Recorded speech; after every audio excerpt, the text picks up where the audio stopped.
Let's also welcome Sanjiv Chadha then, the MD and CEO at Bank of Baroda, and talk about their numbers. I know it's been back-to-back earnings call, but we're at the fag end, so just a lot of heavy number crunching.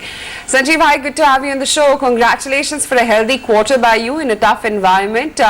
What's led BOB, you think, back to profits in the first quarter and low slippages as well as lower credit cost on a sequential basis?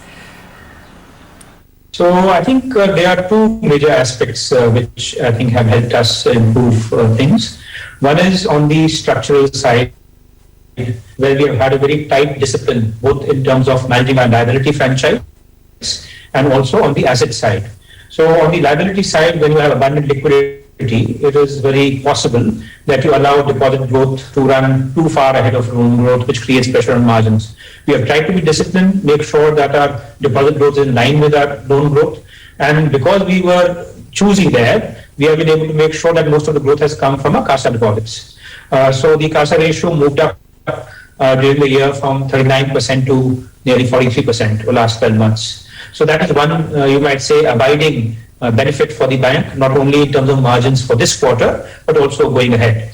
Similarly, on the asset side, there's been a lot of liquidity sloshing around, pressure on margins. We have tried to be disciplined there also, make sure that you grow in... While both the slippages as well as credit cost has been lower sequentially, what is the kind of slippage as well as credit cost that you expect and foresee going forward?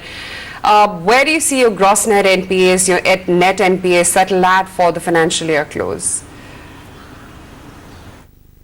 So we had guided even before the second wave that we would expect slippages to be below 2% and credit costs to be between 1.5 to 2% and veering toward the lower end of that scale.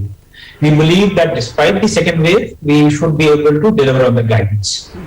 All right. Hi, Mr. Chadha. This is Mubina as well joining in. Your overall exposure to NCLT accounts is a little over 48,000 crore rupees and the PCR is 94.8%. So to what extent of this amount do you see resolution? What's the kind of overall, recoveries and upgrades you expect for the whole bank and from these NCLT accounts as well?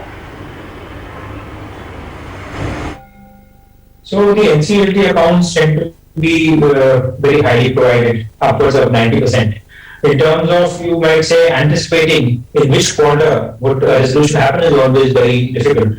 So while we do look forward to the resolutions of NCLT accounts, we are making sure that in terms of our recovery efforts and in terms of our recovery budgeting, we are looking beyond the NCLT accounts also. It's very tough to say what will come in which quarter, but I do believe that there are some accounts which probably will happen within this year and they will contribute significantly to the recoveries. Okay. Mr. Chadha, I just wanted to know what's your exposure funded and non-funded to Vodafone Idea? How much have you provided for and what's the provision you expect to make?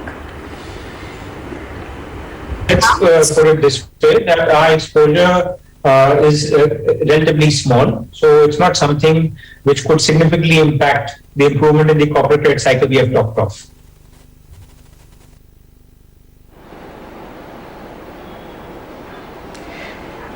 Let's talk about return ratios and profits. From a 2-year perspective, what is the kind of improvement that you can expect on those two fronts? And also, how do you see yourself competing with the modern day players, the tech companies that are coming in and making waves in the space? So, two-kind question again, which you might say have two segments of answer. One is in terms of the improvement in the profitability. I think that is something which is likely to be sustained over the next 2 years. It's simply because, again, one, we have built strengths in terms of the business, both on the asset and liability side. On the liability side, in terms of a CASA ratio now pretty much which compares with the best in the business. On the asset side, in terms of engines like retail growth, which again have been better than market. So we are very positive in terms of the structural story. Also, as we discussed, the improvement in the corporate credit cycle is likely to sustain over the next 2 years. Despite the second wave, we have seen even in this quarter, the impact on corporates has been very, very marginal.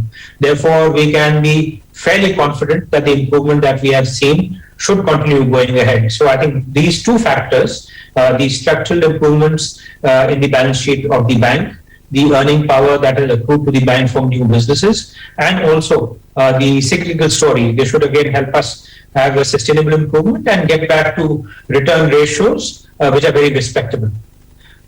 Coming back to the second part in terms of the challenge of fintechs, I think fintechs, the fintech piece is something which is really an opportunity for banks, it's a great opportunity for us to collaborate with fintechs to create new businesses. So even as we speak, we have a very significant digital initiative which is being rolled out, where we are collaborating with a large number of fintechs. We expect that a large part of our loan underwriting, particularly on the retail side, should be digitized over the next 12 to 18 months. And all of this will happen in collaboration with fintechs who would be our partners. So I don't really see competition with fintechs as a zero-sum game, which is at the cost of banks. I think it's a great opportunity for the banks to in fact become much more efficient. Mr. Chadha, the bank's net interest margin has improved, at least for the domestic NIM, to 3.12% rather. And given that interest rates seem to have bottomed out, what is the outlook that you have for the rest of the year as far as global and domestic NIM is concerned? So I think as we were discussing, the net interest margins ultimately are a sum of what is your liability franchise and what you do on the asset side. So on the liability side, the fact that we kept very tight discipline in terms of deposit growth, made sure that it came almost entirely from CASA growth, meant that there was a very sharp reduction in the cost of funds. So I think that has been a primary driver of the net interest margins. The second piece that has worked for us is again on the asset side. We have opportunities to grow in categories apart from corporate loans, where particularly for the highest rated corporates, the margins were under pressure. So if you see the growth of the bank's book, that has come more from the retail side, from gold loans rather than from the corporate side. So that is the second part that has helped us improve our margins. The third is we are looking very carefully at a national banking book, where margins tend to be lower than the domestic book. And we have tried to make sure that there is an equal amount of discipline there and also reshuffling of the portfolio to improve the margin of the international book.